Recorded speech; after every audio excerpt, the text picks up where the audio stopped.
Picture the moment you finally reach your hotel room in Paris or Rome. Your legs ache, your eyes burn, and all you want is a shower and a good meal. You place your passport, your emergency cash, and maybe a family heirloom into the room's safe. You tap in a four-digit code, something easy to remember, perhaps your birth year. You hear the click of the bolts and feel a wave of relief. You think the hard part is over. You head out to dinner believing your valuables are protected.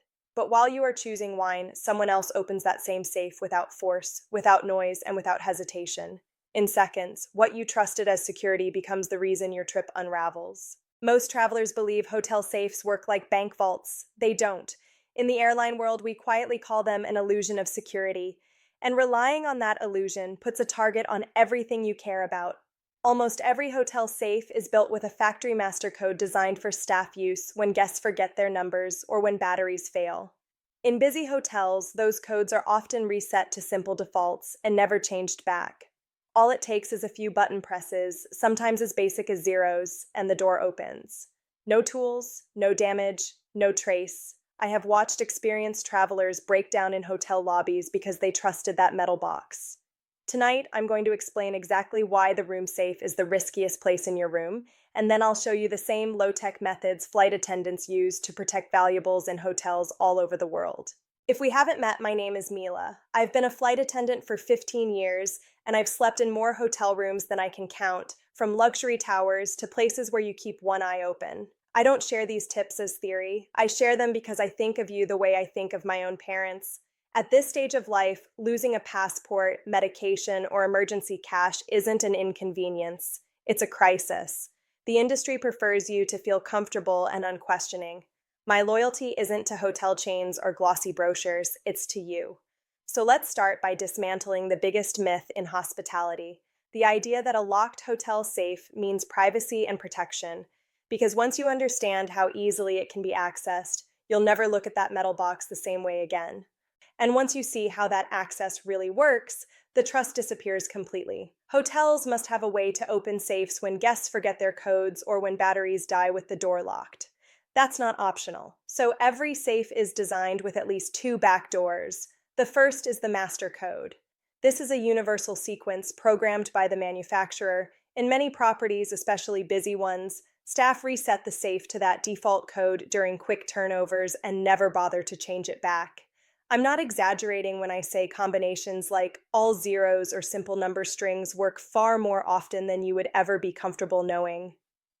The second backdoor is the physical override device, either a specialized electronic tool or a high-security key that plugs directly into the safe to reset it. Here's the part travelers don't think about. These override tools are not guarded like nuclear launch codes. They are often held by multiple people: the head of housekeeping, the night manager, maintenance staff, sometimes even temporary contractors. They get passed between shifts. I've heard countless stories over the years of these devices being misplaced, borrowed, or quietly abused. If one dishonest person has access, your personal code becomes meaningless. From the outside, it still looks locked. Inside, it's wide open. Now let's talk about what happens after theft, because this is where the situation turns from upsetting to devastating. Many travelers assume that if something is stolen from a locked safe, the hotel will make it right. That assumption is almost always wrong. Look closely at the fine print on the back of your room door or the registration card you sign at check-in. Those tiny paragraphs reference innkeeper liability laws.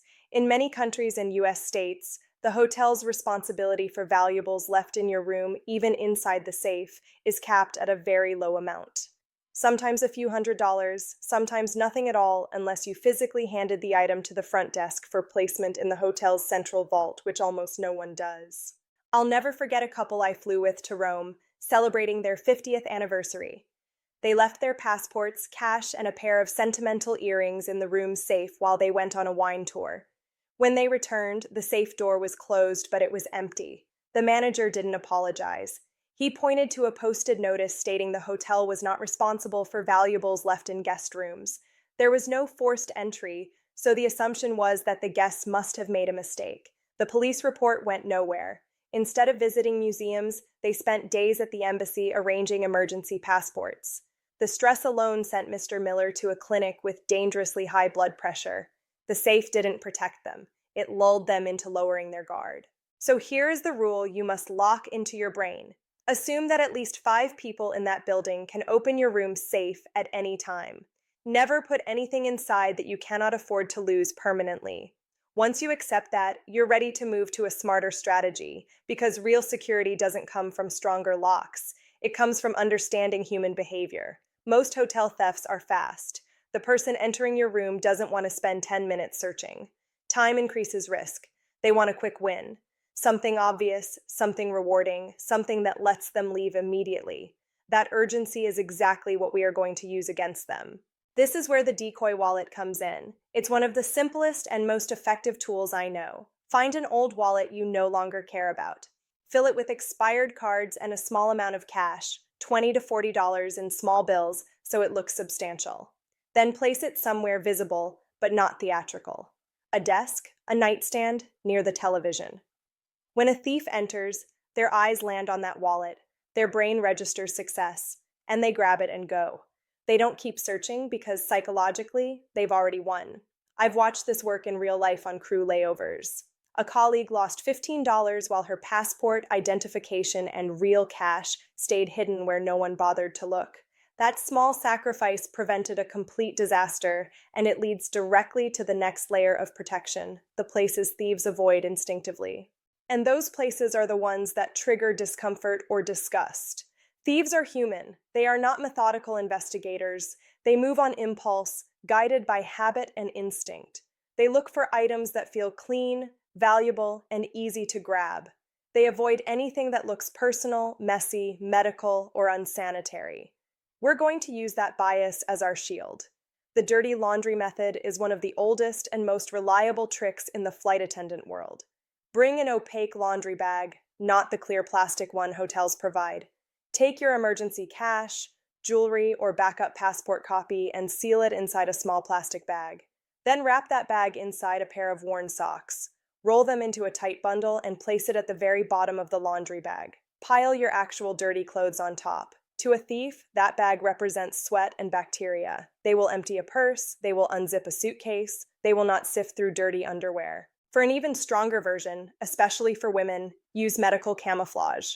A box of feminine hygiene products or incontinence pads is invisible to thieves.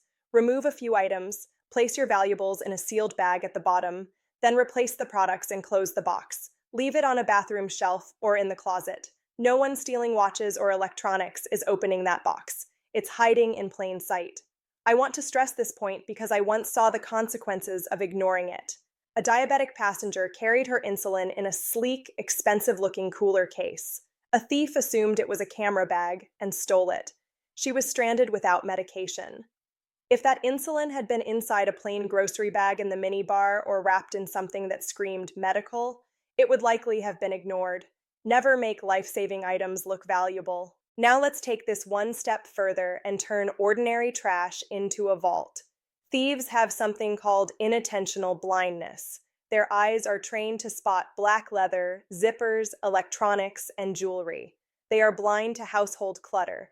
That's where the pantry trick comes in. An empty sunscreen bottle is perfect. Wash it thoroughly, let it dry, and store jewelry or rolled cash inside. Wrap items in tissue or cotton so nothing rattles. Place it back on the bathroom counter. To a thief, it's a $5 toiletry. To you, it's a safe. The same principle works with snack containers. A Pringles can, cleaned out and refilled with a few chips on top, hides cash better than any lock. I've seen rooms completely tossed while a used snack container sat untouched. One of my favorite real-life examples comes from a senior purser in Brazil. Her room was ransacked, her suitcase and tablet were gone, but her wedding ring survived because it was buried at the bottom of a jar of face cream. Messy? Yes. Effective? Completely. Thieves also follow predictable patterns when they search. They look at eye level, waist level, under the mattress, and inside drawers. They almost never look underneath furniture components. That's why the underside of the bottom drawer is gold. Pull it out, tape your documents securely to the underside using gaffer tape, and slide it back in. Even if someone empties the drawer, they won't flip it over. High places work too. Many hotel curtain rods are hollow with removable end caps. Rolling cash or documents inside and replacing the cap creates a hiding spot no one thinks to check. It's simple, silent, and nearly foolproof. And don't forget medication. Always tape a 2 or 3 day backup supply under a nightstand or behind the headboard. If everything else disappears, that buffer can be life-saving. All of this hiding only works if thieves get inside. So next, we need to focus on stopping them from choosing your room in the first place. Because the safest theft is the one that never happens. Because deterrence is always stronger than recovery. Thieves are opportunists. They don't want confrontation, noise, or uncertainty. They want empty, silent rooms where they can work quickly and disappear. Your job is to make your room look inconvenient, occupied, and unpredictable. The first tactic is sound. Never leave your room in total silence. Before you head out, turn on the television. Choose a channel with continuous voices like news or talk shows and set the volume low but audible. Not loud enough to bother neighbors, just enough that if someone presses an ear to the door, they hear people talking. That sound alone will cause most thieves to skip your room entirely and move to the next silent door. Next is light and visual cues. Leave the bathroom light on and the door slightly open. Place a pair of shoes near the bathroom entrance, visible from the doorway. This creates the impression that someone is inside, possibly in the shower. Thieves make decisions in seconds. Shoes and light equal risk. Risk means move on. Now let's talk about the do not disturb sign, because this is where many experienced travelers make a dangerous mistake. Leaving the DND sign on for days straight actually flags your room. In many hotels, especially in large cities and resort destinations, security is required to enter rooms with prolonged DND status for welfare checks. That means staff access you didn't invite. The correct approach is proactive communication. Call housekeeping in the morning and say, "I'm not feeling well and will be resting today.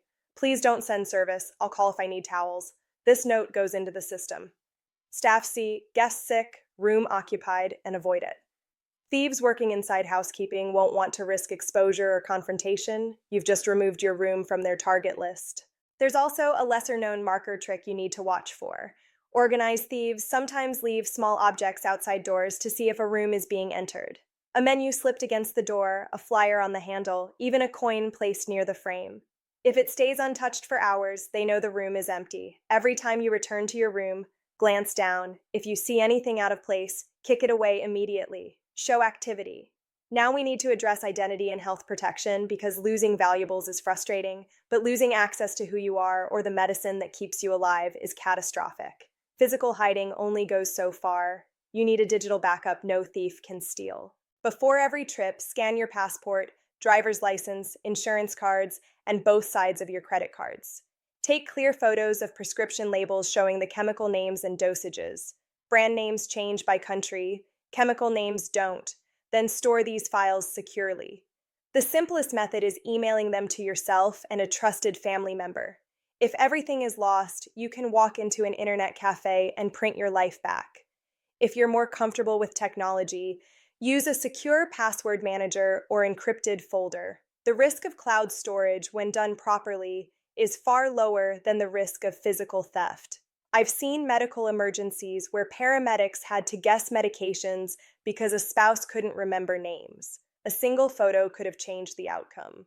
Now let's talk about the scariest scenario of all, someone entering your room while you are sleeping. Hotel locks are not foolproof. Deadbolts fail. Chains can be cut. Staff keys override everything. This is why I never sleep in a hotel room without a rubber doorstop. It costs a few dollars and weighs almost nothing. At night, wedge it firmly under the door from the inside. If someone tries to open the door, the harder they push, the tighter it grips the floor. It turns basic physics into your bodyguard. For even more security, use a portable door lock that fits into the strike plate. Even with a master key, the door physically cannot open. I've had staff attempt to enter my room by mistake in the middle of the night. The deadbolt failed. The portable lock held. That small piece of metal gave me uninterrupted sleep and peace of mind. This is why I share these strategies. Not to scare you into staying home, but to empower you to travel without fear. When you control your environment, anxiety fades. Preparation creates confidence. I'm Mila. And my job isn't just serving coffee at 35,000 feet. It's making sure you arrive home with your memories intact, your identity secure, and your health protected. In the next part, we're going to talk about the final layer of protection, the habits that keep you safe even when everything else goes wrong, because true travel security isn't about one trick. It's about a system that works together quietly every single night. Quietly, without drawing attention, even when you are tired or distracted.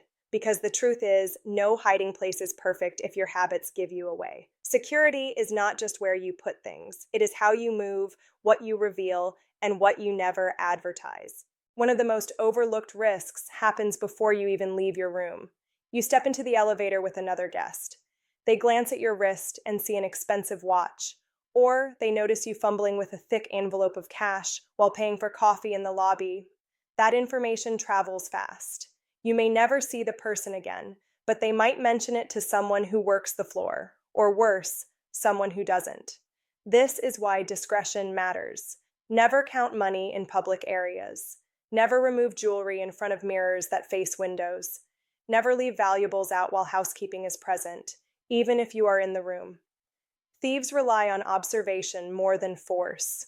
If they never see value, they rarely look for it. Another habit that gets travelers into trouble is over-consolidation. Putting everything important in one place feels organized, but it creates a single point of failure. Your passport, cash, credit cards, medication, and phone should never live together. Split them. Carry one credit card and some cash on your body when you leave the room. Leave another card hidden in the room.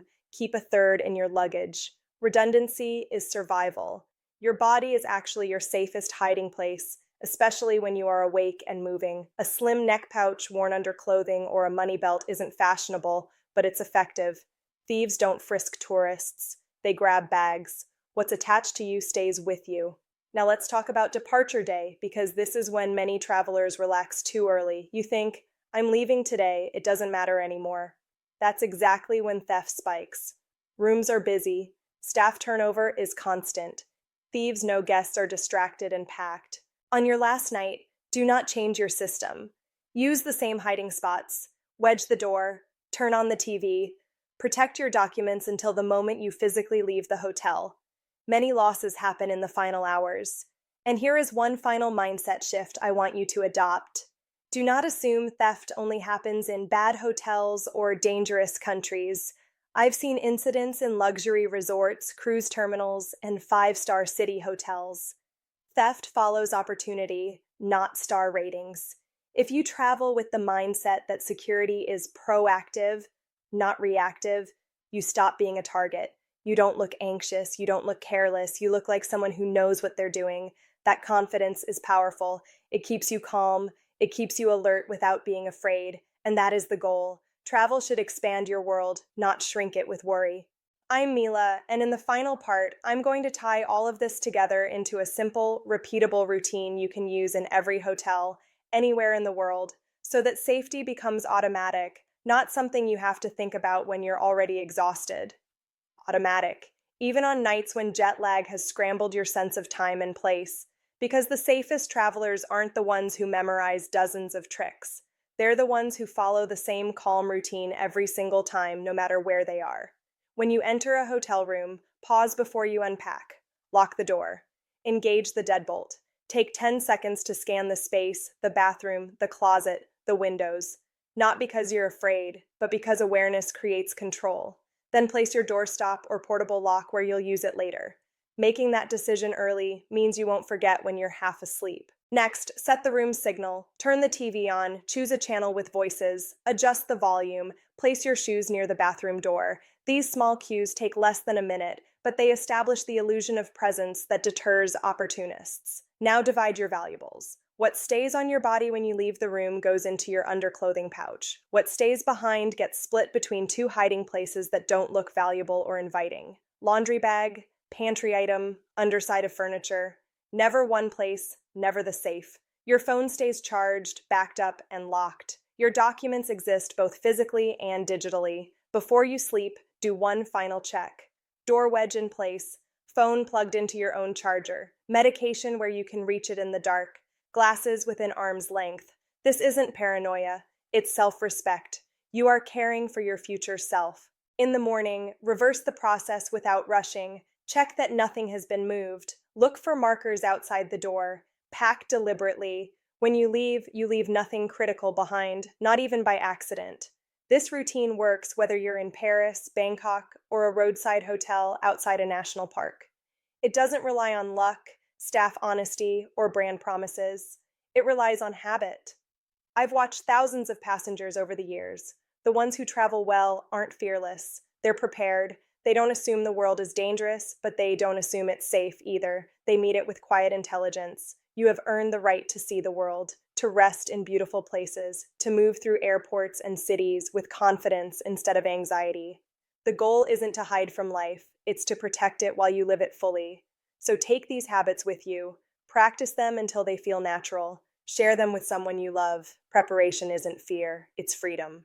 I'm Mila, your guardian of travel. I'll be right here, helping you navigate the details so you can focus on the moments that matter. Travel smart, sleep well, and go see everything you've been waiting to see.